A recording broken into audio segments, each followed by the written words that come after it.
everyone, and welcome once again to another episode of Stan, Steve, and Spider-Man, the show where we take a look back at Stan Lee and Steve Ditko's monumental Spider-Man run and have a little fun underway. As ever, I am joined on this task of all tasks by the men of all mans, or the man of all men. I don't know.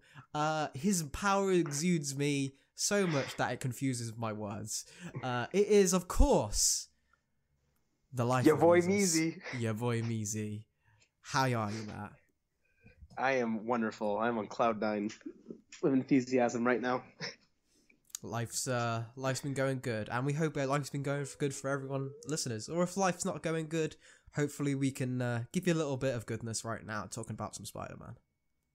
Yeah, so nothing like an hour or so of Spider-Man talk to pep you up. And especially this one, because oh boy, this is a biggie. Out of all the issues we've done, apart from the Origin and Amazing Fantasy 15, this is probably the issue that has, in so far, will define Spider-Man for his entire history as a character. Will kind of set a lot of the beats for why he's enduring as a character. That whole like underdog aspect, and introduce a character who not just as a Spider-Man villain, but a character who kind of has transcended that to even when he was the leader of the books for a period in a moment there. I'm talking about someone who has starred in what many consider to be the greatest live-action Spider-Man movie and one of the best superhero movies of all time. I was talking about someone who in the Spectacular Spider-Man cartoon stole the show with his pronunciation of arachnid! I'm talking about the man of the master of the bowl cut, the forearms to hold you and steal your aunt's heart. Number one, Otto Octavius. Middle name missing? Dr. Octopus. I wonder what his middle name is now that we're thinking about it. I'm gonna go with Leo. I'm thinking something like Eugene. Otto Eugene Octavius. Something that sounds really about embarrassing right. That he just like he just ruins the alliteration he's got going. He like his way never mentions her, so he's like, it's embarrassing. Oh, let's go with Oswald. Oh, the Otto Oswald Octavius. Yes, the man himself. Matt, I'll just ask you like straight up. A lot of people kind of like there's like a holy trinity in Spider-Man villains. Of most people argue between who is the greatest Spider-Man villain, Dr. Octopus, Green Goblin, or Venom. Just in his entire Rose Gallery, and considering Otto, where do you rank Mr. Octavius? Oh, he's definitely top tier. If I don't know, for me, Green Goblin's always gonna be Green Goblin's the Star Fox of Spider-Man villains to me. Like he's always like no matter what, he's always gonna be the best to me. Like everyone else can move all around. Like for a month, Venom might be like number 2. For a month, Octopus might be number 2. But but Green Goblin's always like number 1 for me. Mm-hmm. But at the moment, like I don't know, Dr. Octopus is like definitely top 2, top 3, just because he's a very good foil to Spider-Man to me. Yeah, and I feel like part of so go ahead. I think we're gonna say the same thing here. Well, I'll say, like my thing is like it's weird because I feel like Venom was made straight up to be a anti-Spider-Man, but I feel like Dr. Octopus does a better job at being the anti-Spider-Man than Venom. I think that's spot on. I think we like read each other's mind for a moment there, because it's literally part of the appeal of Otto is this whole, we've talked about on the show a little bit, like the subtle hints we've been getting here and there of like Peter Parker was so close to becoming a supervillain. Just if he went the wrong path, if some other decisions had not been made, if Uncle Ben and Aunt May hadn't been so kind in his life, he could have easily become a supervillain. And with his intelligence and the gifts of his powers, he could have been a threat to the Marvel Universe in the likes of like Doctor Doom or the Red Skull, like one of the big villains, just from his sheer genius and like never say die attitude. And now it's almost if from like a gift from the heavens of like, well, we're not gonna give you our Spider-Man as a villain series, but we will give you Peter Parker if he did turn into a bit of like a 30-year-old guy and became a villain. Like this is what happens when he didn't get the spider bite. And Otto is that brought to life. He's okay. What if you take that mind and that ego and that like that kind of the nerd gone bad? Every kind of like, if you understand any bullying victim, they also kind of have this resentment of this like life's unfair to them. Again, I can speak this. I'm sure Matt, you know, just like having geekier pursuits, you kind of get an experience with it. You kind of just see those people as like lesser than you, either be it intelligence or not. It's normally very wrong, but especially when you're young, it's very easy to fall into that trap. And I think it's a lot of part of growing up. And Otto here is very much giving the sentiments that Peter has in Amazing Fantasy 15, where he's like, one day I'll prove them wrong, one day I'll show them all. And throughout his entire run as Dr. Octopus, that's kind of what he's all about. It's not necessarily ruling the world to, like in Doctor Doom's case or Magneto's case, where like they're doing it for a purpose, where they want to like control things. Octopus is basically just like saying, I want to do this just to prove everyone who like bullied me wrong, to prove like I could do it, that I can make something of myself. Yeah. It's straight up this man versus, I don't even know if it's man versus, I guess it is man versus society type of plot. Like it's really, I don't know. It's really funny to me because like, I think that's why it makes Dr. Octopus stories always unique, because you never really see a greater goal. It's just more like, in a way, it's almost like he's doing it for kicks when you really think about it. Like he's just like, I can do this bad shit, and I want to show you I can do this bad stuff. Watch me do this. It is the great power with no responsibility. Yeah, Venom exactly. Tried to make that his tagline. Shoot, oh, and the other cool thing, I just kind of getting back to like the Spider-Man parallel, like, he's got Dr. Octopus. The way he moves is almost kind of like, some interpretations of Dr. Octopus's movement is almost more spider-like than Spider-Man, which I think is really cool. Both 8 legs as well, just yeah. The animal. I think that's very intentional. The fact that they can both climb walls, the fact that they can both like extend, like his arms are very much like the web shooters, and the strength and the speed and the agility all combined into one. Yeah. Well, hell, even the fact that like he was dealing with radioactive material like as his job. Yeah, it's really highlighting that. Like Spider-Man and Dr. Octopus were both born from, something radioactive. And I mean, we'll get into that because there's some interesting questions with poor old Otto and his radioactivity. But before we get into the issue like proper, I do want to kind of just like talk on the character himself for a little bit, because he is so expansive and he is so important to Spider-Man's lore and history. Matt, if you had to say, outside of the comics, what would be your favorite version of Octavius and like why? Ooh, what version I really, really like, which is weird because the more I think about this Spider-Man's product and story, I really don't like it as much as I did when I beat it. Spoiler alert, beat it. I really, really like Dr. Octopus in PS4. Oh yes, I think spoilers. yeah. But the spoilers if you haven't beat 9-month game, but I feel like never mind spoilers. Come on, guys, get on it. Literally, that's our recommendation. Yeah. I was saying at this point, if you're on like episode, what episode we're on, like 4? 4, yes. Yeah, I'm so happy Dr. Octopus is 4. If you're on episode 4 of a Spider-Man podcast and you haven't finished Spider-Man PS4, you really need to go on it. Now that I'm done bullying our listeners, I thought that take was so cool, on the fact that like, I feel like it's very interesting because it makes I understood Dr. Octopus a lot more, like, in that story than I ever did before. Like Spider-Man 2 Dr. Octopus, like, I was just like, I understood why he did it, and like, it was half brainwashing and stuff, but like, I don't know, like his motivations to me were always kind of like fickle. everything he kind of did, except until he got really, really crazy, like at the very, very end. Like just his commitment to his hustle. I kind of understood never give up attitude of that Dr. Octopus, and the fact that like they made it where like him and Peter were so close, and like that was Peter's idol, is like a really interesting take to go with Dr. Octopus.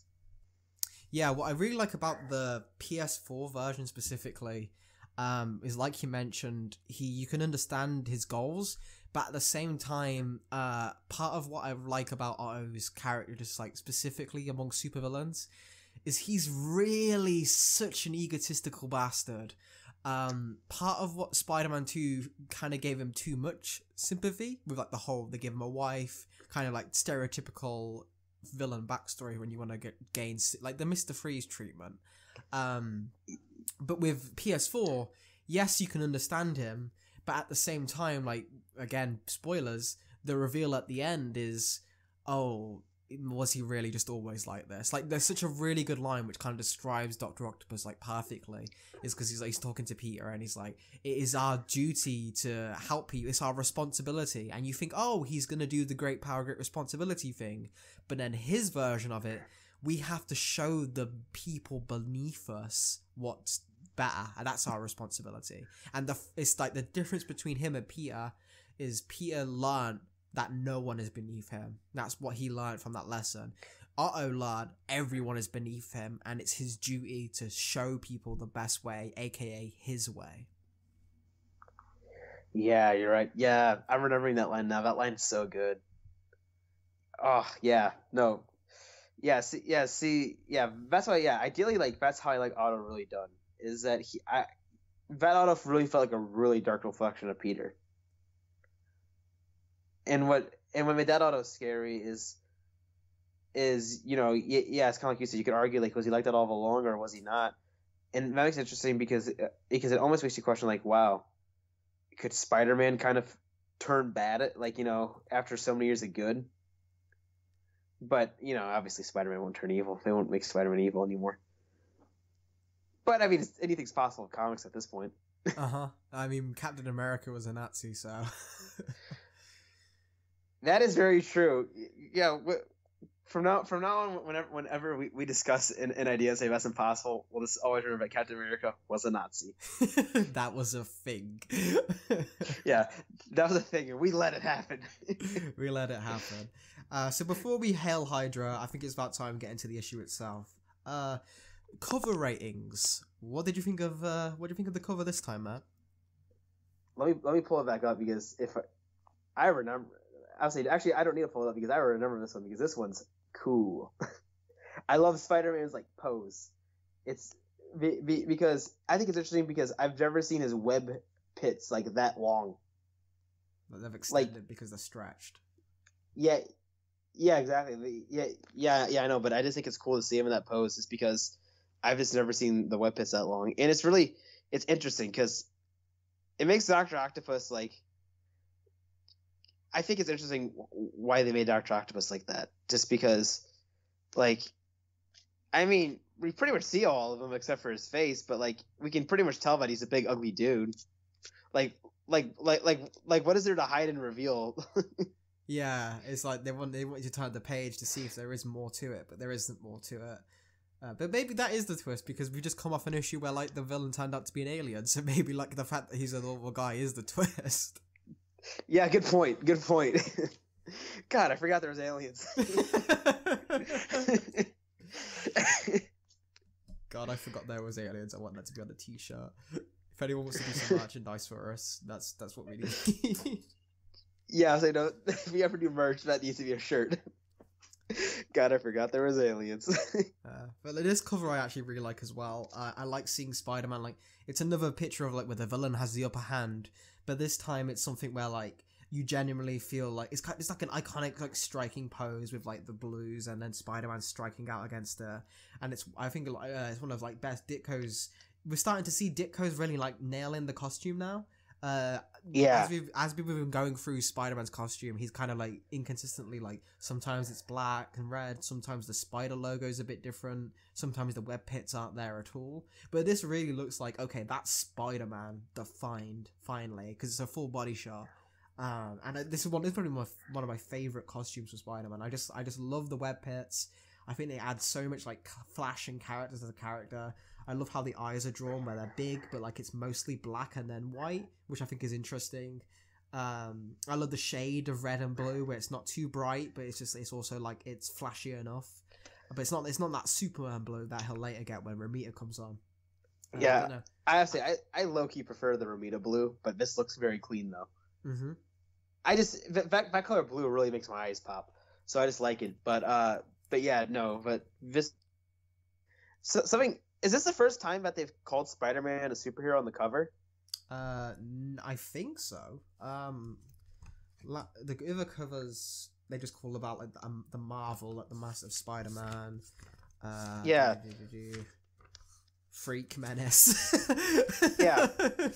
Yeah. I think this is the first time he's a superhero, which kind of ties into the issue. Yeah. Yeah, I agree because this is like the first.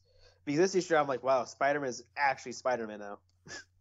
Yeah, if that makes sense. We open up, and it's the first time we see him stopping a regular crime. And there's three issues in, and one Amazing Fantasy 15, and now he's finally stopping a bank robbery, or a regular robbery.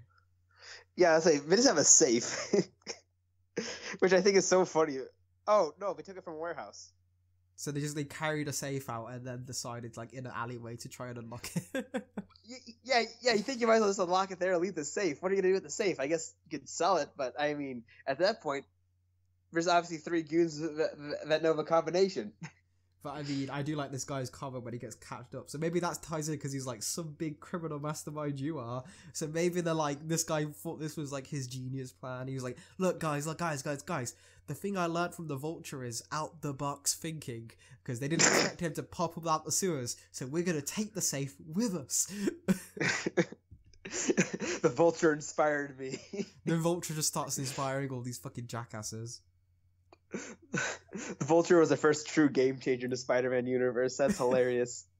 Oh my god. But yeah, so we also see the debut of one of my favorite Spider-Man things that's barely ever used, but I love it because it's so cool. The spider signal. Yeah, I always had a soft spot for a spider signal just because it's really weird. He's just like, it's not like the bat signal where it's like they use him to call him. It's literally, he just uses a flashlight with his face on it to freak people out. Yeah, no, it's funny. You just flash him, and like, just imagine you're just chilling with your homies trying to open up a safe, and then you see a weird Spider-Man thing show up, and then you just get your ass beat. Like, you'd be seeing that thing in your nightmares from now on. Like you're just walking down the street, and then like a picture of Spider-Man flashes, and it looks somewhat like that, and you just cry. I always kind of thought it was weird though, how it's always his face, but not his like logo. Yeah, I like that better though, because I feel like if it was his logo, because his logo seems a lot more optimal.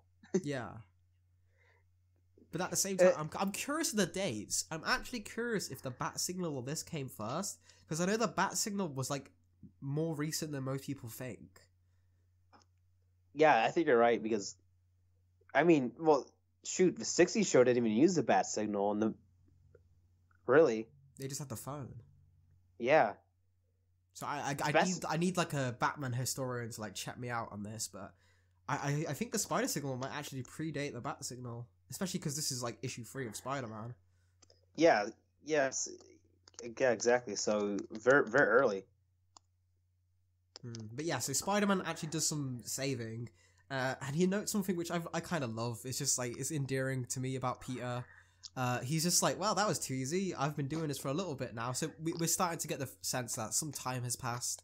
He's been Spider-Man now, because the previous issue kind of happened like back to back to back. But this feels like, okay, a couple of weeks have happened since issue 2, sorry. Maybe even a month. And then Peter's basically just like, he's good at this game now. Like he's figured out all his powers. He's got everything sorted out now. He's not really, he knows what he's capable of at this age. and now he's realizing just how kind of busted Spider-Man actually is against like regular criminals. It's like if Spider-Man really wanted to, he could like take out the entire Bat family at once. He's so fast and so strong. Ooh, let's not trigger the Batman fans. Well, I've already asked them to do me a favor, so I mean, hopefully they'll forgive me. Well, guess what? While you were talking, I did the favor for you. Oh, 1942 is when it debuted. Ah, no, right, never mind. We're 20 years off. Yeah, but yeah, no, definitely. That's why I think the first opening scene's so cool, because like you could totally tell like how easy this is for Spider-Man. Like he's roasting the hell out of these guys. He's still making fun of them in his head when the cops show up. Mm-hmm.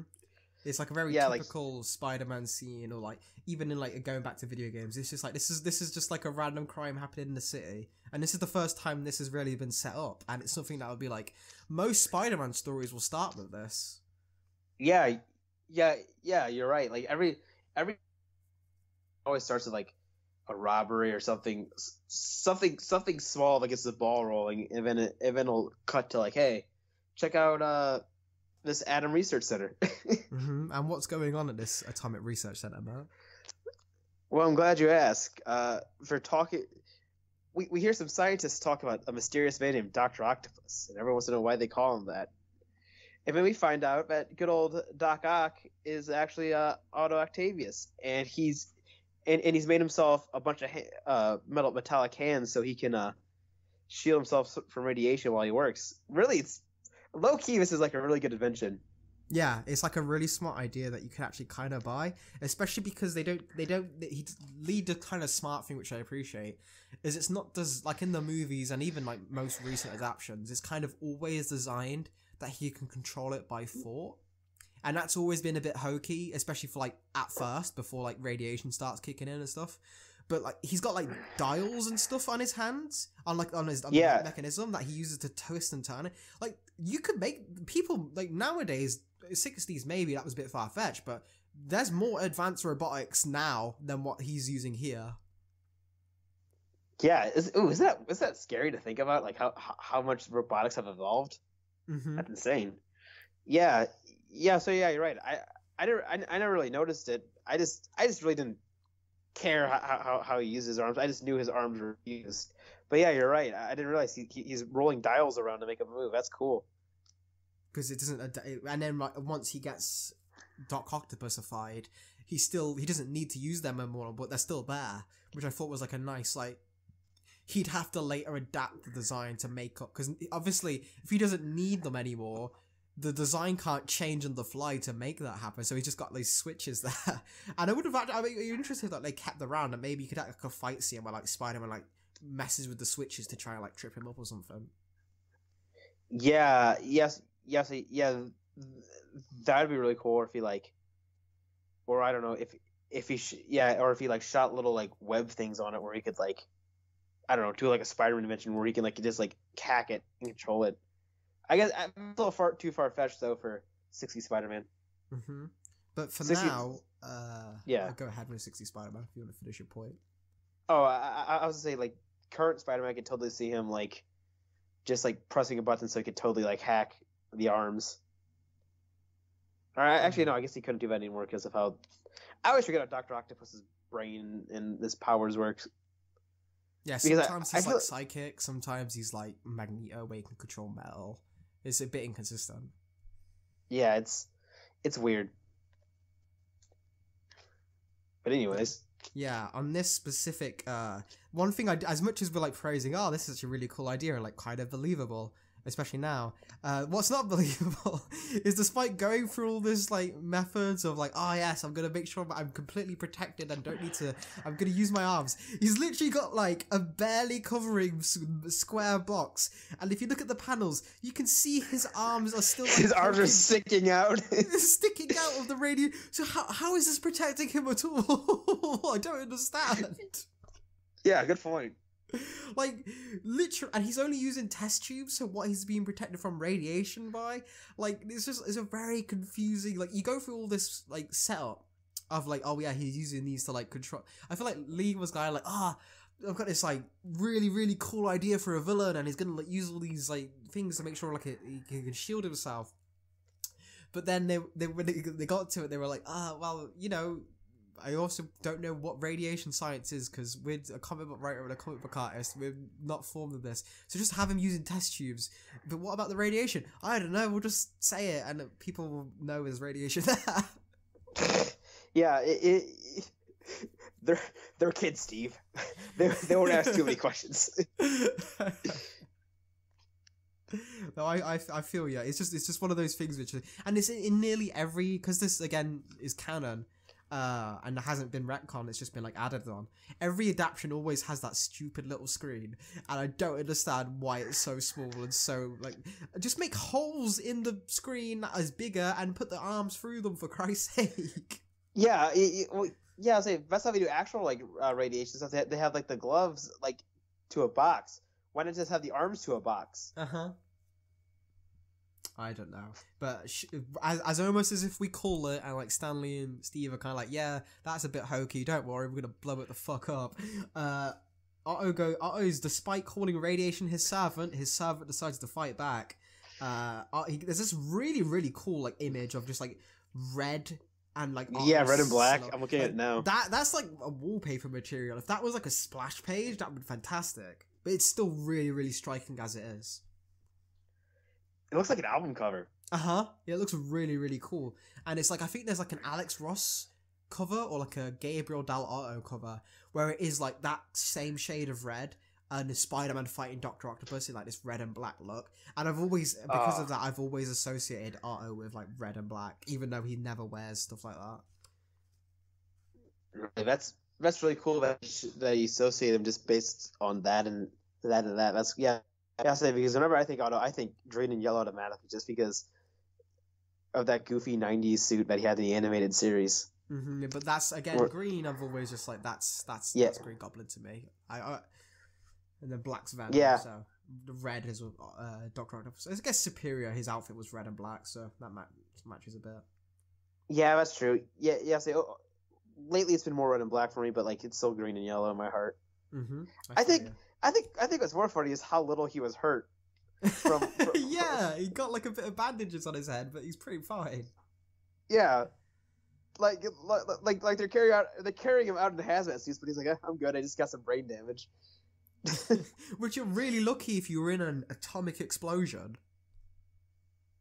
Yeah, and nothing happened to you except for some brain damage. Congrats, you really got out of there good.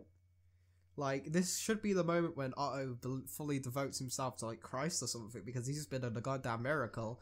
But, he starts getting, like, because of the brain damage, or just because... How I always kind of associated this, because I don't think he, like, genuinely got brain damage. It's one of those, like, 60s villains things. It's like, that's... Because there was such, like, a mental illness stigma at the time. And there still kind of is. Like, he's crazy is just what people used to associate with villains a lot. But looking back retroactively... and just trying to make this fit more into like modern storytelling, because this is still the canon origin of Dr. Octopus. I always just kind of thought it just removed his inhibitions because he came so close to death. He just kind of thought, fuck it, I've done nothing with my life, I need to do something now. Interesting. I kind of like that.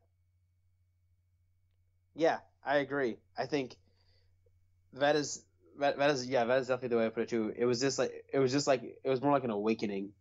Mm-hmm. But instead of an awakening to think that he should be doing something good, it was awakening to be like, I just need to walk over people because I'm sick of being walked on. Mm-hmm. He's like his whole life, because it is kind of one of those things. It's like the spider bite for Peter, where his first result is I need to make some money. It's not like help people. But Otto's here because the spider bite for Peter was pretty nice. It was just a simple bite, there's not much pain, and he gets his powers immediately. Because Otto's thing here is so traumatic, and like he came so close to death, and now like those things are bonded to him forever. I feel like it's more just like a more drastic sense of I need to just focus on number one now. I just need to focus on my life and do what I want. Everyone else be damned. Yeah, no, definitely. I agree. So, yeah. Otto kind of breaks out. He's got the powers. He's got the powers now where he can like control his arms without using the dials, and they react really fast to whatever he thoughts. I like the line in like Spider-Man PS4 where it's like it reacts before he even thinks, because that's how fast it is. It can like the technology is like so good. It's just like in tune with what he needs, kind of like how Spider Sense works. Oh, wow, you're right. Yeah, I think it is supposed to be like a Spider Sense, like kind of like copycat. That's cool. I didn't even think about it like that.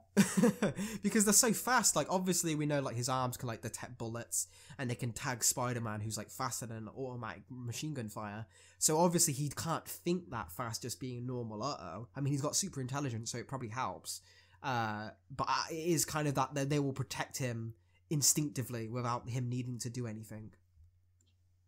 Yeah, you're right. That's really cool. I didn't even notice that. Does this auto have that like at the moment? I think that's just it's never stated, but because again, it's just because he's so fast. Especially when we see the actual fight when he fights Spider-Man, it's like there's no way. It's just him controlling each one. It is to an extent, but like when he has to like block bullets and stuff from like people shooting at him, it has to be the arms like reacting to like what he needs. Yeah, no, I agree. And then Bit of head cannon, but I like it. no, that's a really good headcanon. I mess with the Vision. Speaking of a man with vision, we cut to everyone's favorite New York newspaper, but the Daily Bugle, which is weird because it's no longer Jonah J. Publishing. And it's now just what happened to his lectures that we never mentioned again? Yeah, whatever his lectures are like. Wasn't the newspaper named something different before the Daily Bugle? Yeah. I think because you mentioned it, it was like, I know it was J.J. Jameson publishing, but I think it was also like Faxed something.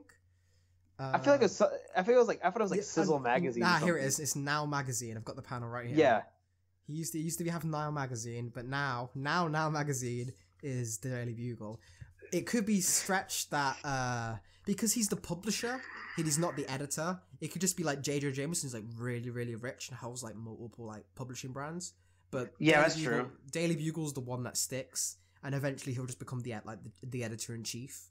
But I think early on it's meant to be implied that they probably would just throw in a lot of ideas at the wall of what a good name would be, and then they just kind of settled on Daily Bugle, and that's like one of the most iconic brands in comics. So I think they nailed it on the head there. Yeah, no, definitely. I just think it's interesting that this issue, I guess, when you think about it, is also the birth of a Daily Bugle and Dr. Octopus, and superhero Spider-Man. There's a lot of firsts in this. This is where we're fully into like our first iconic Spider-Man story, because we've had Spider-Man stories with the origin and everything, and we've had him fighting the Vulture with like first like teasing the waters, but this is really where like the status quo is set up, because not only do we have, because this is where like him giving JJ pictures becomes a regular thing, because they could have just ended that issue and like, because he got paid, he didn't need to keep doing it. Yeah. But from this issue on, it just becomes his job. Yeah. After all, this is their agreement. Like he's so, but I appreciate he's still being smart about it. He's not. He's not doing what every other Peter Parker does, where it's like, photos by Peter Parker, come kidnap me and attack my family. So Peter, like all this thing about, I can't reveal who people are because I'm Spider-Man, but then you associate yourself with Spider-Man directly. Yeah, I'll say it's really dumb. It's terrible planning on Peter Parker's part. But I guess that kind of fits with who Peter is. Yeah. But you know, Jonah J. Jameson, for once, he doesn't want pictures of Spider-Man. He wants pictures of Dr. Octopus. And then, you know, Peter gives a whole spiel about don't tell anyone, and then Spider-Man's off. And I think this entire whole movement, I don't know a term for it. I guess page. Sequence of panels. Yeah, it's just a page of this movement, and I really like it. Like where we see him jump over the wall, and then we start seeing him climbing, and it's a zoom up. And we see like his fingertips, like how they stick. The way his fingertips look, in the way that like he isn't really walking on it. It doesn't really look like he's walking on his toes. It looks like it's like the balls of his feet. Mm-hmm. Yeah, I say I don't know. I really like that. I think I like it when Ditko goes really deep about really weird details for a second and like poofs out of it.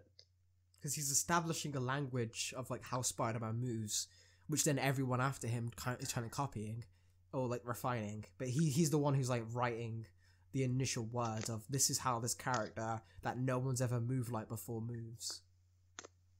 Yeah, exactly. And then, do you want to tell me what happens next? I think we both should kind of elaborate on this because this is a 2-man scene, and so Peter, we mentioned while he's moving, we get this nice panel sequence. We also have Peter kind of being a jackass in his own head and like hyping himself up just as much as Otto's hyping himself up. He thinks he's untouchable. He thinks he's like the greatest ever, and he's even like, maybe a little competition might be hard, so I can stretch my legs a bit. But this guy, I'm gonna kick ass, no problem. And that's exactly. I think it's like already setting up that these two are like almost the same character minus one bad day because they're both just as arrogant as each other. Yeah, exactly. I mean, but everything kind of changes after he sees a giant metal arm in the window. And he's just like, well, I've seen enough hentai to know where this is going. Oh, God.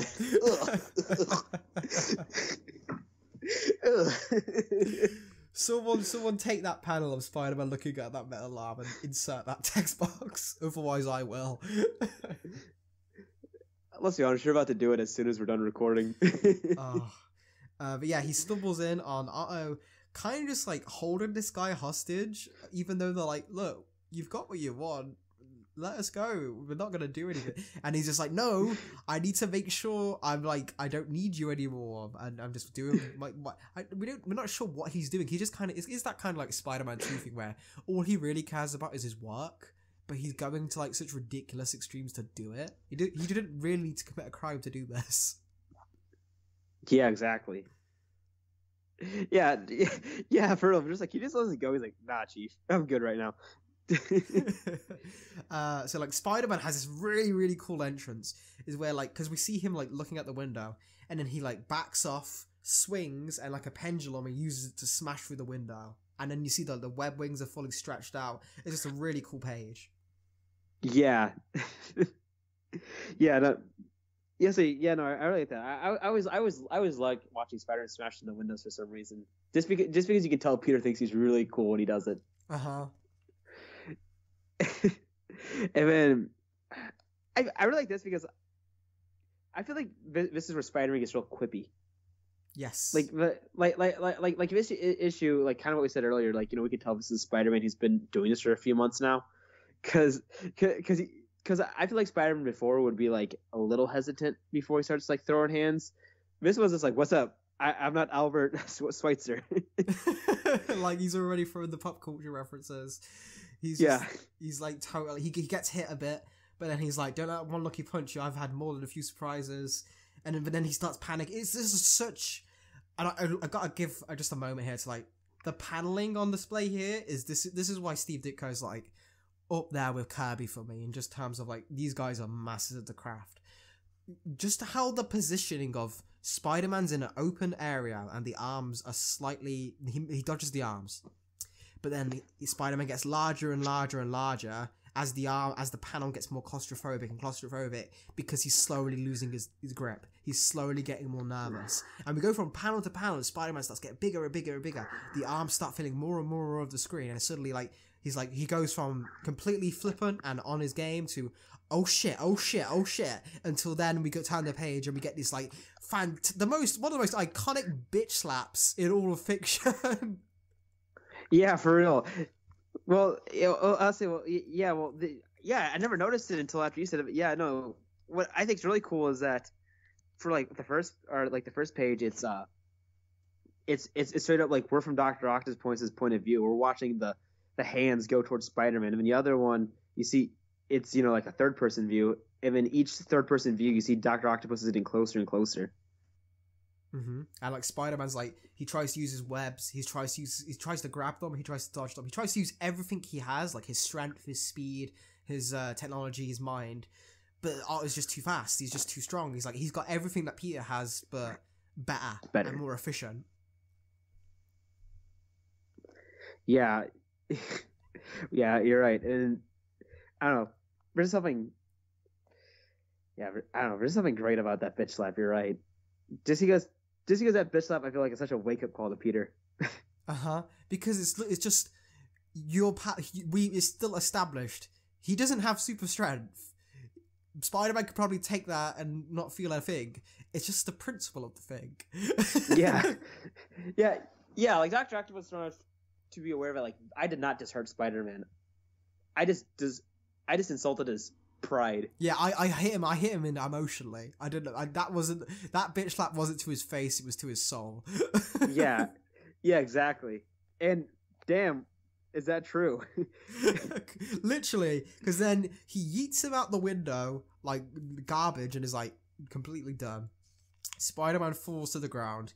He's beaten. He's having a mental crisis, and he unmasks himself, and he's just like, "Is this the end of Spider-Man? I've been thoroughly beaten. What can I do?" And kind of freaks out after one loss. Yeah, for real. Like, homie's like a battle royale player. He loses once and it just assumes it's all over for him. It's like when you practice like in a fighting game and you like going against like your little brother or something and you're like kicking his ass and you like get really confident, but then you go on ranked. You get your ass beat so quickly and so fast that you just end up crawling away from it. Like, is this the end? Is this fight Z no more? Alright, this is all hitting a little too close for me right now because I was really proud of my my Mewtwo in Ultimate, and then I got my ass slapped by a Game & Watch.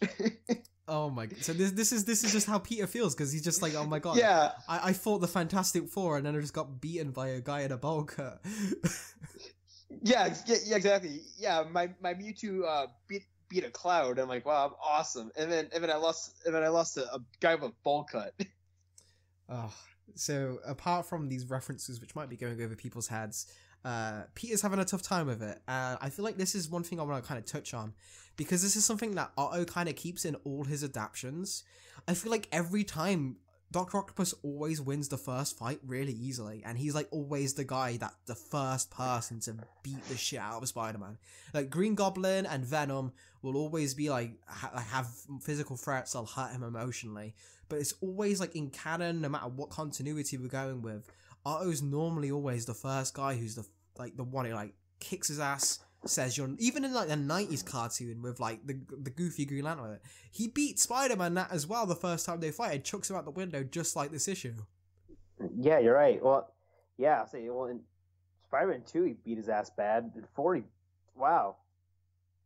Yeah, you're right. Dr. Octopus always beats his ass. Which I think really like, is a really good way to like set up this guy isn't like the Vulture. This guy isn't like anyone else, because we've seen Spider-Man's no pushover. He fought the Fantastic Four, and that was before he wasn't as experienced as he is now. But then Otto completely wipes him out. Yeah, that's wow. That really makes you wonder, like, how strong really is Dr. Octopus. Yeah, like if what would happen if, because there's mentioned this issue that they're trying to contact the Fantastic Four to try and get him. Like, how would that fight have gone? Yeah. Honestly, Dr. Octopus and Fantastic Four would actually be really cool to watch. Mm-hmm. They should actually do it. Yeah. I'll say, and what exactly is our octopus friend doing?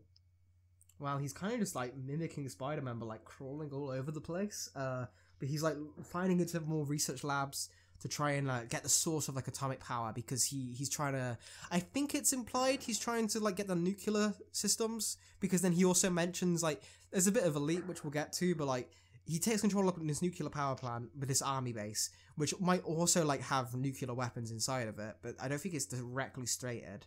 But like he takes control of it, and we get a nice reminder that he's not just all brawn, he's mind, because then he like hacks into the systems and like starts making all the machinery go crazy.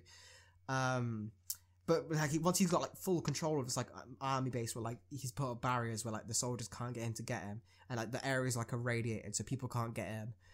he says this line where he's like, they realize I cannot be stopped and have given up trying to get me. I've won. The plant is mine. I am now in complete control of the world. Like, I love that panel, by the way. Yeah, it's a really good art, but it's a bit of a leap to go from I've got the plant to the world. Therefore, the worldo is mine.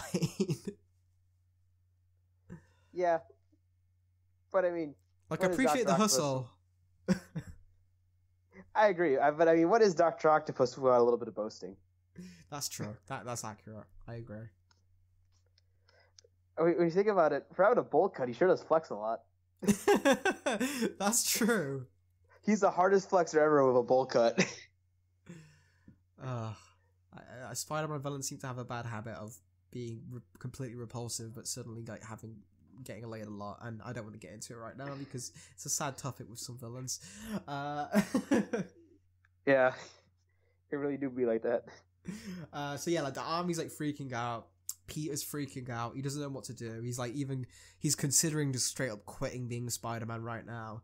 Aunt May's asking him what's wrong, and he's just having a complete breakdown because this is like the first time. I feel like if this was like in a modern adaptation, I feel like it would be kind of highlighted out. This is like the first time where he couldn't live up to responsibility. Like, this is the first time he's let Uncle Ben down since the robbery because he couldn't stop it because he made the same mistake. He was too cocky. Yeah, you're right. Well, shoot, yeah, I'll say. I feel like he's not even thinking. I feel like he's like the Spider-Man's dead because he even calls Jameson to be like, "I'm done." Mm-hmm. But yeah, no, you're right. I agree. I think they definitely would emphasize like this is how I felt Uncle Ben if they were to do a modern adaptation of this. But good old, but as every miserable person has to go after they realize they can't beat an old man with a bowl cut, they have to go back to school. And then shout out to Flash Thompson for still making jokes about his test tubes. That's like his favorite like insult. Is he just always brings up the test tubes?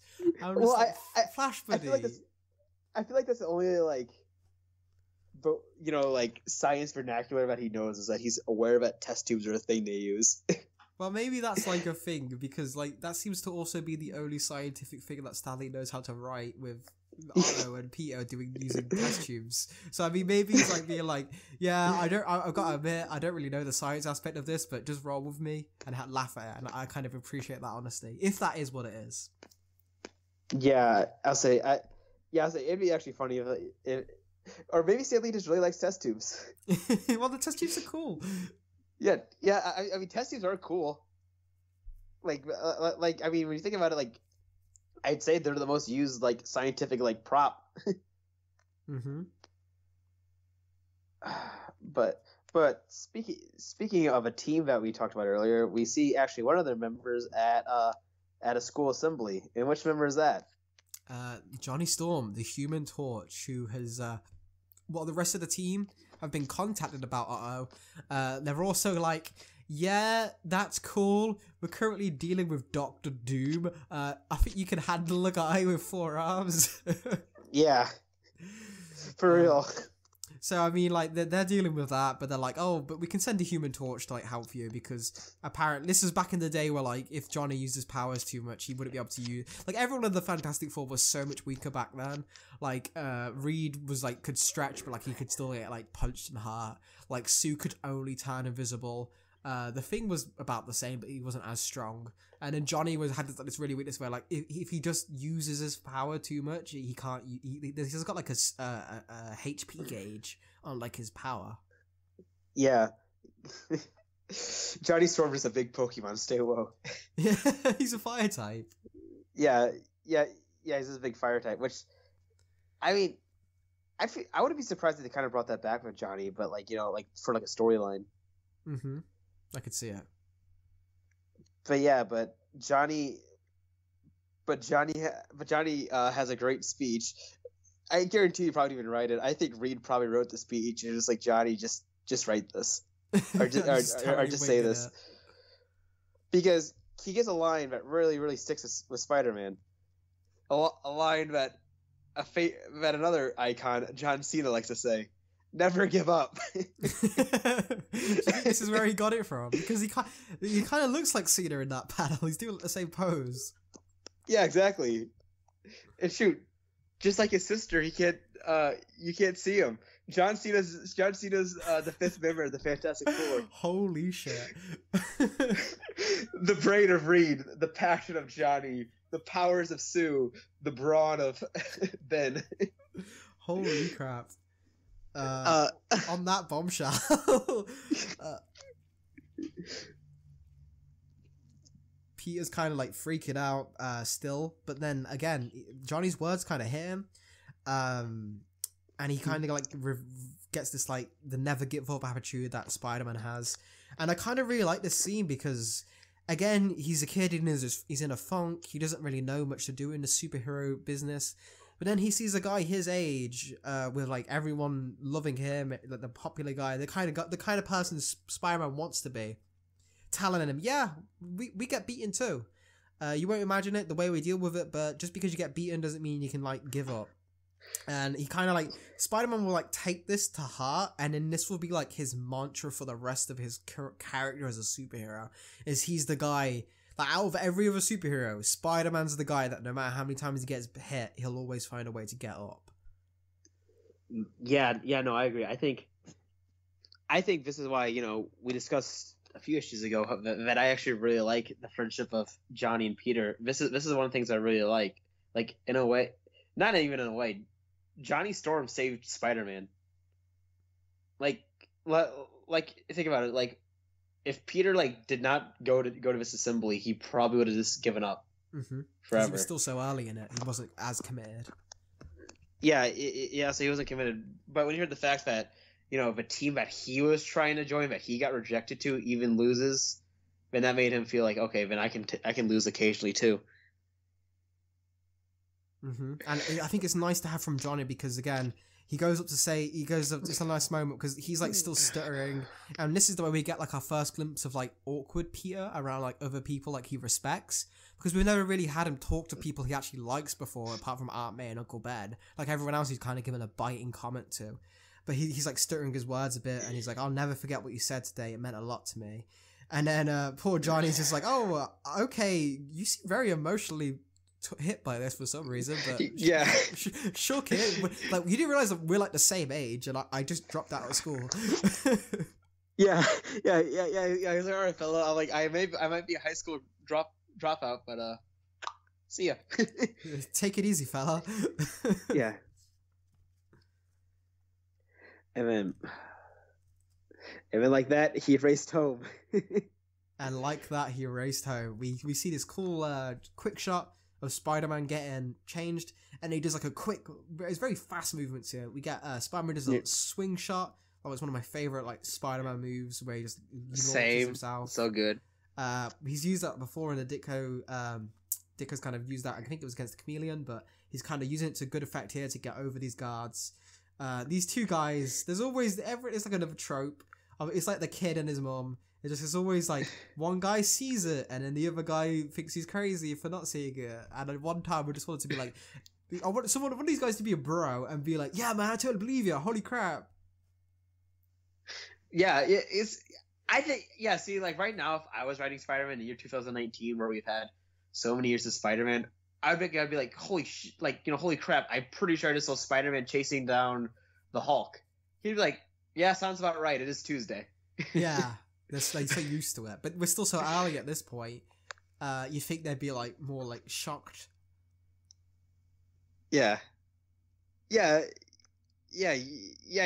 think you at least investigate more than just be like, oh, you're an idiot. Top tier guarding. It's the kind of like mook logic I love, especially when they're trying to get in themselves. Yeah, for real. I don't know. So like Otto spots them. And this is where we get into like something that will be like revealed, will be a big part of Otto's character later, and then kind of forgotten about, and then like Slott will try and bring it back to like maybe not the best effect. But Otto's also like, he's like Donatello, he like does machines. He's like really, really good at like using the environment. I did not expect Donatello. Carry on. That was funny. So like he uses like the environment and like different there's like it's like a boss fight where you have to go through the dungeon first to get to the boss. Yeah, you're right. Yeah, it's very like Science Zelda-esque where he's like because it looks like he has different stuff planned for each room. It was a really weird example, but it reminds me of SpongeBob, where he had to go up all those stairs to fight the Karate Master. Oh my god, we're just pulling out the greatest references right now. Yeah, I'll say yeah, but I mean it's a SpongeBob reference. People should get it. That's true. So like Spider-Man, we get these like really cool pictures of Ditko getting to like do Spider-Man like narrowly evading danger, and we're kind of setting up that Peter's back on his game, that he's like 100% because he's ready to fight. He's not fucking around this time. And then Otto's panicking a little bit, but he's still like, all right, I'm gonna move in. And it's this really cool shot of where like there's a great sense of tension here because we have Peter like, okay, I need to be fast because he's closing in, and then we see like a shadowy picture of Otto like getting closer and closer. And then Peter gets into like a chemical laboratory, and this is one of my favorite, like, just from here on out is probably one of my like not even counting modern comics. This is probably one of my favorite fight scenes in superhero comics. Just this fight. Yeah, it is. Yeah, it is really good. I think. The other good thing about it is that I like about it is I feel like a good Spider-Man fight should have a good showcase of powers and brain power. Mm-hmm. And then, like, you really see him pop off when he's in the chemistry lab and he's like figuring out like how to make little doohickeys to mess with them. Mm-hmm. Like he's got these like really cool like he's messing with test tubes. Yeah, he's got the test tubes. We love the iconic test tubes. He's got like these like lassos of like hoops around like filled with test tubes, and it's a really cool picture of like Spider-Man coming out the smoke. Like that. That looks really really cool. But like we get to see like, all right, he's got this device because he's trying and he knows he can't beat Octopus in like a one-on-one fight. He needs to give him a handicap or something, which I appreciate. I like the kind of like he's the underdog, so he needs to think outside the box and be if he was just Spider-Man, he would have lost this. He had to have the Peter Parker-ness that really saves him. Yeah, you're right. The Peter Parker definitely saves him, not Spider-Man, because honestly, if he didn't think about the idea that I can just melt arms together, there's no way he would have won. Mm-hmm. It's why kind of like I like we've got so many different Spider people in modern day, and I feel like the appeal of Peter sometimes gets a little bit lost because he's kind of like just base model. He hasn't got anything extra. He's just a default Spider-Man, and then everyone else has got like an extra power or an extra gimmick added onto them. But this is what I like, because I feel like Gwen, Miles, even like 2099, I don't think they could have won this fight in this situation. Only Peter could take this. Yeah, I agree. Yeah, I think it's weird because I think some of them are capable of it. Like, isn't Miles pretty good at science? Yeah, but I also feel like he's not as on the fly putting chemicals. Yeah, he's more tech. Yeah. He's not bio. Yeah. No, that's exactly what I'm saying. Like, I'm saying like Miles, like if you're like, hey Miles, just for you to know, if you do this and that, you could do that, and then Miles could do it. Mm-hmm. But Miles would have never figured it out unless someone gave him the answer. So yeah, you're right. I would definitely agree that I think only Peter could defeat Ock right now, unless you want to count Brock as a spider person. Oh, I think God. Brock probably. Well, I think Brock probably could have won. Well, like Venom would have just like tore him off. Venom's cheating. Well, yeah. Well, that's what I'm saying. I'm saying that's why if we're counting Brock or not, because I mean, if you count any Brock, you usually can win most of these fights. That's true. Because again, he's like if you counted Superior Spider-Man, he would have won because they're more brutal. But no, I just again, this isn't me. I love Miles, I love Gwen, I love all the Spider people. But this is just again trying to. I wish more writers would kind of like establish. Okay, Peter is still special in his own way. He's not just the base model. He's also unique because Peter Parker can be Spider-Man just as much. Like even if Peter wasn't the first Spider-Man, he'd still be special because of his brain. Yeah, I agree. This is a really good showcase of Parker brain, which is so important to me when I read Spider-Man. If you're not a little bit of Parker brain, then you're not really doing Spider-Man all that well to me. Mm-hmm. So like Otto sneaks up on him. Peter knows he can take a hit, so he lets himself get hit as he throws. He like tries desperately to like hook one of the ropes onto Otto, and I like the attention to detail that he has two, because he meant to get all four, but Otto knocks one off his hand, so he can't do. He has to settle for just getting two. Again, it's just one of those things I appreciate in fights, is where both combatants are very capable. They're both trying to outsmart each other, and they're both getting minor victories in the fight, and it leaves it intense rather than one person just stomping and one person at the end getting a lucky victory. It's like a back and forth. Yeah, I agree. It feels very much like a natural fight where each person has a 50-50 chance of winning. Because I say even when you look at the panels, like I feel like overall it shows like Spider-Man with an edge, especially at the very, very end. But like it always feels like Dr. Octopus could do something weird and pull back and win it. Because he's been established that he can take him so quickly if he gets a hold of him. Yeah, exactly. It's a range game between these two. Yeah, exactly. It's a range game, but Octopus is range. Octopus is. I see. I feel like the webs, especially like the webs. Well, when I think Spider-Man range, I think webs. I think it's interesting because I like to watch the webs go against the arms, because I feel like the webs are faster and like more agile, but the claws just hit so much harder. It's this is also a nice reference. I don't know if it's intentional, but in the PS4 game, how you beat Otto is you have to use the webs a lot, and I think this is what he uses here. Yeah, I'll say I don't think it's a reference this as much as that like it's just always appealing to watch the webs go against the arms. I feel you. But bada bing, bada boom, baby. Dr. Octopus is out for the count. And it's just like a really good, because we get like closer and closer and closer. Spider-Man webs up his glasses. Otto's like, okay, I can't use my arms to grab him, so I'm going to use the mounted together arms, but like they're like a hoop now, to wrap him around him and pull him close, and then use the other two arms to hold his arms, and then I'm just going to beat him. But Otto starts like punching Spider-Man. And obviously he's not got super strength, so Spider-Man can like take the hits. The real tense part is like you see like his arms are shaking. He's just trying to do. He's like, if I let go of one of these arms, they're gonna crush my skull. They're so fast and they're so strong. I can't let go, but I have to hit him. So like, it's just like tempting. I have to just let go and punch. I have to let go and punch. You can imagine it is just like the tension, because they're really close to his head. He has to be a nanosecond faster, or else he will die. And then we just get this like amazing impact panel. Spider-Man one-shots him, knocks him out clean, and he's done. And Spider-Man's so tired and so like completely done. He's almost lying over Otto as well. And he's just got his hand on his head like, Jesus. Yeah. He's like, woo. Exactly. It's just, I love this so much. Yeah, exactly. And then shout out to the guards for finally, showing up. You think they would have done that a bit sooner? But I'm also going to give you this because I think this is something a lot of people forget. But it's also one of the reasons I like Dr. Octopus as a villain is, this is how their fight should go. If Spider-Man gets close enough to punch him, Otto's out in one shot. None of this Spider-Man 2 train fight where Spider-Man who can throw cars is hitting this regular person 50 times and he's completely fine. Yeah, no, I agree. I think when you really think about it and boil it down what Dr. Octopus should be, he should be the definition of a glass cannon.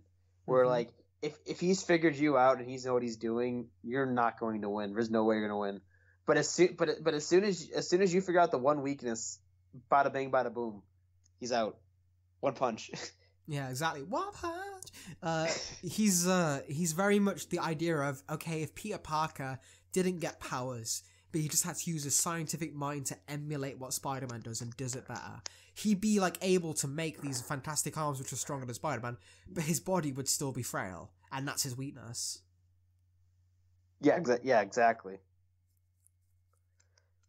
Yeah, that's really cool to think about. Oh, that's awesome. And then they've kind of like turned that. One of the reasons why I like this punch panel so much, I kind of rag on Dan Slott a lot, but this is something I actually really appreciate he did. In Spider-Man, Amazing Spider-Man 600, there's a scene where, like, for people who don't know, like, Dr. Octavius had, like, a thing where, because he was such a regular guy and, like, he was beaten up so much, his, like, body started failing him, and, like, that's where you get, like, the whole Superior Spider-Man stuff, where, like, he swaps into someone else's body. But how that issue opens is it's Dr. Octopus talking to his nurse, and, like, he describes, it's like, okay, when was the first time you experienced brain damage? It wasn't in the explosion. It was this punch. Wow, really? And that's why he hates Spider-Man so much. Is because this is what fucked him up. Really? That's insane. That's awesome. It's because it's such a, I need to put everything into this one punch, and this is a young Peter who perhaps could have hit him a bit too hard. Yeah, he hit him way too hard. Wow. That actually takes back a lot of things I've said about Dan Slott. Because I think that they have, like, because it has an X-ray of it. It's like a Mortal Kombat fatality. They have this panel with the exact layering. I think it's run by John Romita Jr. And it's just an X-ray of it, and you see Otto's skull, like, get a crack, and, like, he says, by my estimations, I've run over this account many times, Doctor. By my estimations, that punch had a force of over 210 pounds per feet or something. Oh wow! And it completely fucked up his, like, it gave, like, headaches constantly, and, like, he couldn't, like, he had to go to the bathroom harder because of just this one punch, and because he's never been hit this hard after or since. It's just because Peter's young, he doesn't know how to hold back, and he was so scared for his life. I was kind of lucky he didn't punch his head off here. I'll say Otto's lucky that he has a face. But no, I just really love this detail. Yeah, that's a really good detail. I love it when writers take something so weird and insignificant and then make it something really deep. Then that might be one of my favorite things I've heard that Slott did in that regard. Definitely, it's up there with me as well. Because I feel like no matter, for all his faults, I think his best character, and the one he was, like, the one he knew the most about, the one he kind of wrote the best, the one who he had a take for, was Octavius. Oh yeah, his doc. I mean, I may say a lot of bad things, but, like, I'll low-key never say anything bad about his Dr. Octopus. His Otto was always a blast to read for me. Yeah, we wrap up Otto, literally wrap him up. And leave him hanging for the police, or the army in this case.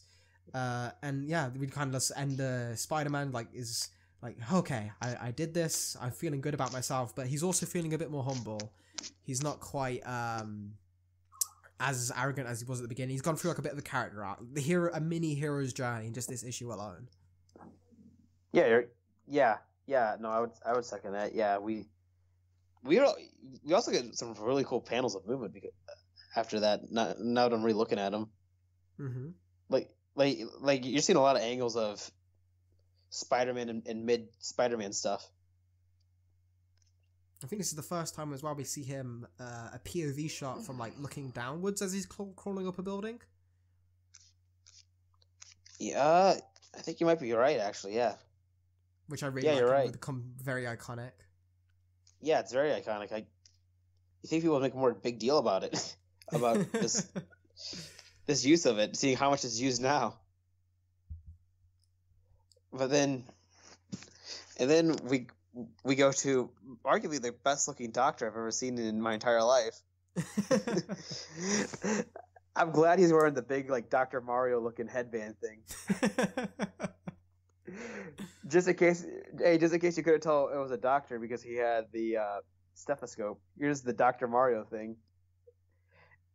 And then we have our good friend Johnny just talking about how he's at full strength again. But it's never that shallow with Spider-Man. Yeah, he's just, like, completely like, oh, I'm gonna go take out Octopus alone now. And, like, he's ready to, like, bust into action, but then Spider-Man's like, oh, by the way, sorry, I just took him out. He's like, thanks. Yeah, I'll say it. Maybe we get a really cool scene. I really like the scene where it's just, like, he took everything off, or Ditko focused on nothing but light, darkness, and then the two characters. Mm-hmm. I think I've always been a fan of that type of lighting in comics, and I think it's cool to see them do it here. And it works really well with the Human Torch because his half's lit differently because of his inward light. Like it's really, really clever. Yeah, exactly. You know, Spider-Man does. I call this like the Clark Kent, or like, you know, the Clark Kent cliche, where like the end of, like, you know, the Fleischer cartoons where like he'd wink and look at the camera after Lois would like hype up Superman. Uh-huh. Like this is a future version of it. He's like, hey, thanks to you, you saved Spider-Man, and Johnny's like, what? He's like, what did I do, man? I don't. He's been confused by both, and this is where like their friendship starts, and like you get a sense that like Spider-Man has a respect for Johnny throughout all of this, but he's also kind of jealous of him. But then Johnny's just confused about this fucking weirdo in a mask that keeps hanging out with him, and is kind of nice sometimes, but then kind of a jerk. Yeah. Yeah, he's just like flaming fireballs.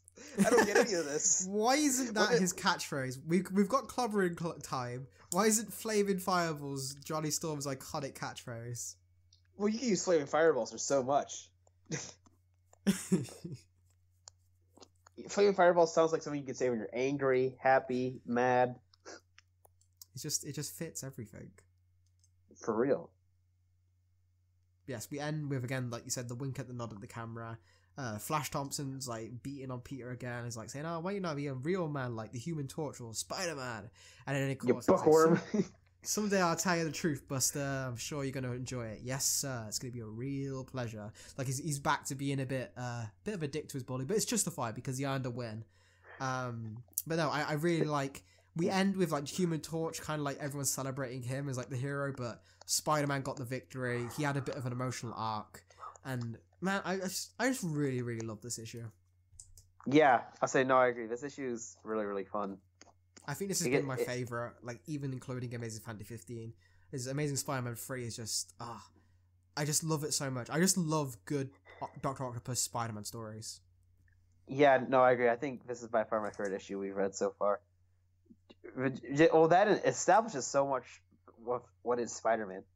Mm-hmm. Like this is the first time he's really a superhero. This is the first time we see that him and Johnny like each other. This is the first time we see like more Spider-Man gadgets than just web shooters. This is the first time we see, you know, like him have someone that you could argue is his arch enemy.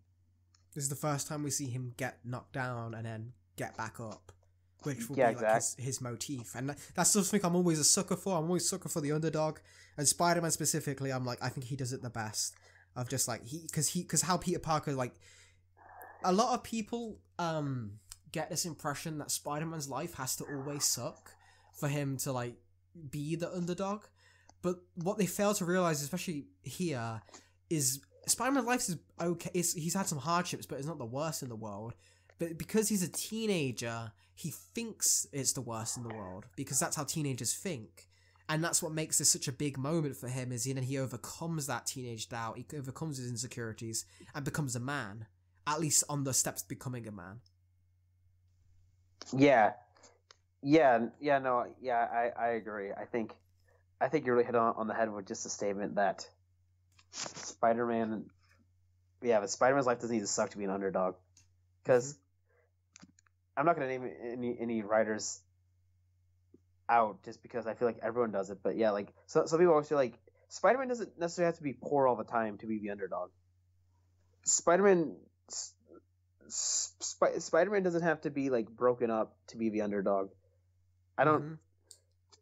Yeah, like in life, like we can like all be having good stuff, and like, you know, we may not be miserable, but sometimes we're the underdog still. I think it's just very interesting that most people just don't get that.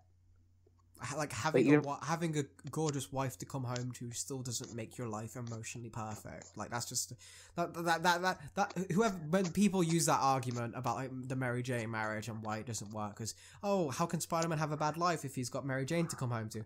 It's such like a very sleazy, unrealistic. Like you can tell those guys haven't actually been in a relationship if they think that it just makes everything perfect in his life.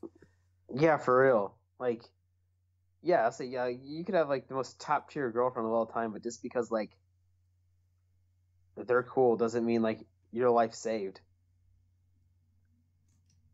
Like, he can help, Yeah. and Peter Parker, but it's just like, it's like having friends, and he has a friend here, Johnny Storm. He has Aunt May to confide in, but he's still going on his own emotional journeys, and he doesn't need objects or like specific things around him to crap on him 24/7 in order to get that. Because then at that point, you're just kicking a puppy.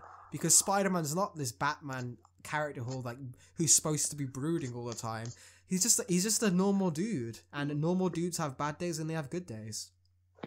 Yeah, exactly. Which really, I kind of like when I think about it from what we've read so far. Like, we kind of get that vibe. We're like, I feel like last issue, like, we saw him have good days and bad days as well.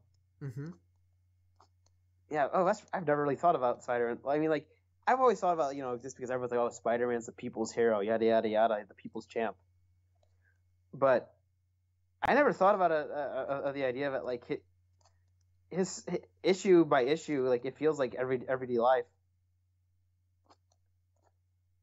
And I feel that's something like the best Spider-Man writers do. Like, we're getting that a bit in Friendly Neighborhood Spider-Man at the moment, where it's just like he's some days he has a good day, some days a bad day, but there can be he can fight an octopus man in it, but it's still like his emotions are the real part, and he acts like a real person, and that's what makes him special. And that's why I like this issue. Yeah, I agree with the second for sure. And before we close up, at the end of your copy of this issue, when you turn the page before like the next, do you see the pinup? Yes, I saw the pinup. It's so good. The pinup's so cool. I want to know how many kids in 1963 or whatever this came out tore that straight out. Which is probably like regretting now, because this issue is one of the most priced Spider-Man comics in the history. So they're probably like, shit, I ripped it. Yeah, for real. They probably just ripped their entirement. But I agree. I'm tempted to tear this out of my copy as well and hang it, because, god damn, this is one of my favorite Steve Ditko arts pieces of Spider-Man. It's so happy looking for. I feel like sometimes Steve Ditko's Spider-Man, when he's moving, he looks kind of glum, or not necessarily glum. I feel like when he's Spider-Man, despite how much he jokes, his Spider-Man always looks kind of serious because of the eyes. If that makes, yeah, this Spider-Man to me just looks like he's having a lot of fun. So I think it's very unique for Ditko art. And I love the text, which I think this is the same font they'll always use for how Peter writes like his little notes.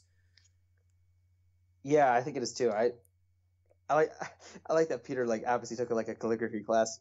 You know, him and Aunt May took like a calligraphy class or something at one point in time. Literally, he's totally that guy. Yeah, he's totally that guy. Like, Aunt May was begging him, and then he's like, all right, fine. If you don't want to go alone, Aunt May, I'll go with you. Mm-hmm. No, this issue as a whole has been an absolute treat, and I've absolutely enjoyed being able to talk about it with you, Matt. I feel that we've both kind of had mini epiphanies during this, when we both said something and we'd be like, oh yeah. No, I agree. I think that's why I like doing this show, because like I'll read it, and then like even when you mention something, like it'll make me go back and look at what you're talking about, and I'm like, oh shoot, I never noticed that part. I never noticed that part either. I think that's really. I think it's really interesting that. Well, that, and like, a lot of people argue that there's like no depth to like old comics, like even like a lot of people like I know who like think like comic is like a medium that like should be respected. Like, I really feel like they give the boot to older comics. Mm-hmm. So I think it's cool that we're able to like find a lot of merit out of the classics. Because again, it's like appreciating. A lot of people will like look at Mario Odyssey and they'll think, oh, that's a masterpiece. But then they'll look at like the very first like Super Mario Brothers on the NES, and they'll be like, oh, it's just old and boring and it's just so simple. But like, you got to look at it not only for the time, but that game is still like masterfully like crafted. Like the movement of that is still really smooth. You can still do these like, especially if you look at like speedrunners of when they take the time to like craft it. Like the stuff you could do that is incredible, especially on the hardware. I played Super Mario Bros. 1 a few days ago, and I was still having a pretty good time with it. Mm-hmm. And it's the same kind of thing here narratively. Is that yes, comic books have improved in how their storytelling, how they've like crafted it, but there's still some diamonds. There's a little bit of rough, but like that's part of the charm. Yeah, Yeah, exactly. It's cool to see. In the words of 21 Savage, I am, I was, the great invincible. But wow, no one's gonna get that reference except for me. This sucks. But but yeah, no, it's interesting to see like where they came from and like where you can see the road could lead because of people looking back at these. Mm-hmm. And hopefully people will be. But looking forward to next time, we're going to fight another one of Spider-Man's iconic villains, another big screen adaptation, especially by another one by Stan Raimi, and someone I'm curious about your thoughts on, because I've kind of got conflicting thoughts on him as well. Some very unique power set and kind of just a weird addition, but an interesting addition. We're going to be talking about Flint Marko, the Sandman. yeah, I don't know. I think he's, all in all, like, to give like a one sentence summary just so people know what my thoughts going into it. I think he's kind of a coarse, rough character, and his stories get everywhere. And I don't know. Never been a Sandman guy. God damn it. All right, so look forward to that episode where I'll be groaning the entire time as we make prequel memes. It's gonna be nothing. It's gonna be a prequel meme spectacular. oh boy. So yes, I've been your host, and my co-host was the ever thankful for his beaming presence, Matt. Unless you've got anything else you want to say, I think we'll wrap this up. Stay frosty, everyone. Take it easy, folks.